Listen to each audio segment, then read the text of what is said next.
So thank you, Sam, for being on this call. I feel like I'm kind of the middle woman in all of this, with Diamond and Gabby introducing you to the team and what you're doing for the community here in Chicago. I just want you to come on, fill us in, let us know everything about Athletes for Justice and what your movement is about and what you're doing here in Chicago.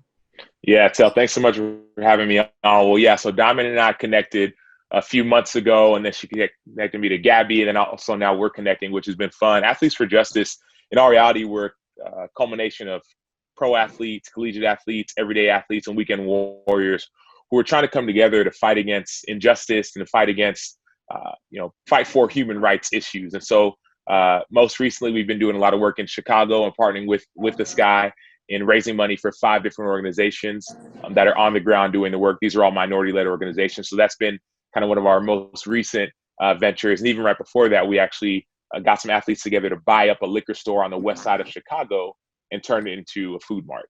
So you mentioned building a food mart because of so many liquor stores in a specific community. Can you tell us the reasoning behind that and why Athletes for Justice moved to do that? Yeah, I think our biggest thing was anytime you feel something is not right, you want to do something. We want to do something. Tel, you and I have talked a lot. You're passionate for education. Man, there's something right about people aren't learning sometimes our history. Let's help teach them. Maybe athletes can be the vehicle. In the same vein, I say, man, something's not right when you go to a community in Chicago, knowing that Chicago is the most segregated city in the United States, still to this day. And then you see this community, a predominantly Black community, and it has, within a half-mile radius, there's 2 grocery stores and over 17 liquor stores. It didn't feel right.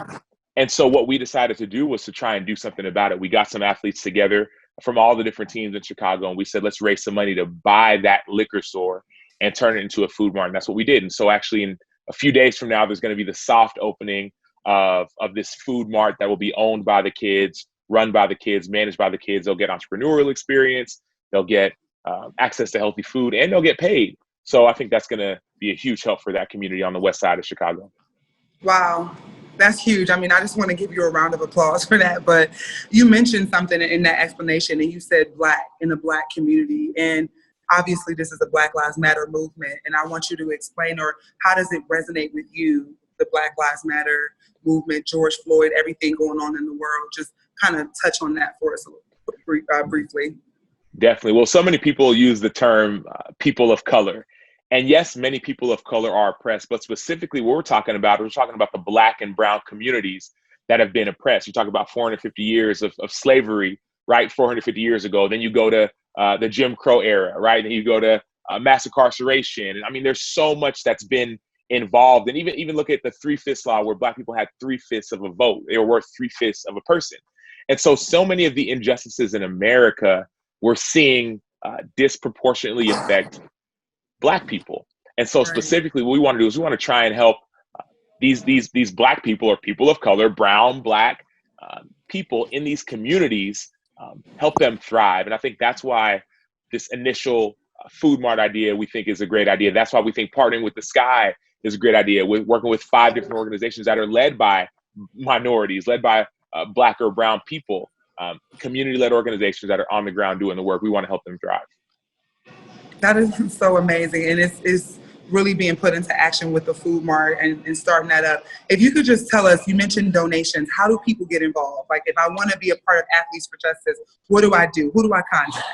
Yes, well, it's easy. Just go to athletesforjustice.org, and you can find out everything about what we're doing, where we're going, who we are, what we're about. You could also use that opportunity to partner with us and the Chicago Sky, right? All the Sky fans, and help join forces to try and multiply, right? Multiply the money given, the awareness raised to these 5 organizations that are on the ground in the community doing the work. And so it's real simple. Go to athletesforjustice.org. And if anybody wants to find out about me, you can go to samachobook.com. I have a book coming out in the fall. It titles Let the World See You, How to Be Real in a World Full of Fakes. It talks about some of these things that we're kind of touching on now. So athletesforjustice.org and samachobook.com. Last question. You can't just brush over Let the World See You, How to Be Real in a World Full of Fake. Can you just give us a small synopsis on what that book is about? And it hits hard for me. I mean, that's a really strong statement. And I mean, it's big. I can't wait to read your book, but just tell us about that briefly. Yeah, well, the synopsis is this: so many people care about the beginning and the ending, but very few people care about what happens in between. So many people care about the face you put on in front of the Wow. camera, and also how how you walk in the building and walk out. But there's so much that's going on inside here, inside of our Oh my, hearts. right. Yeah, and so for me, this book is my heart on a page. It talks about what it means to be real. Times where I would hide in front of my teammates. Played in the NFL for 9 years, going on my 10th year. I would hide. Even growing up, I got talked about as a kid, made fun of. I would go to the bathroom stall and just hide. And hiding isn't helpful.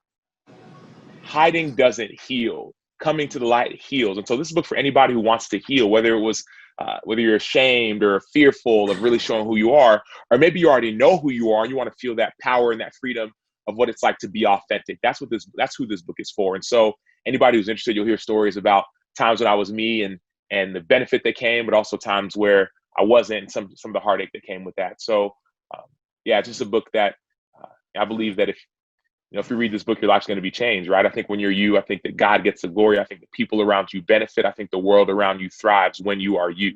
And so go to sammachobook.com. You can pre-order it now, get the first 3 chapters before anybody else to find out more about what that's about.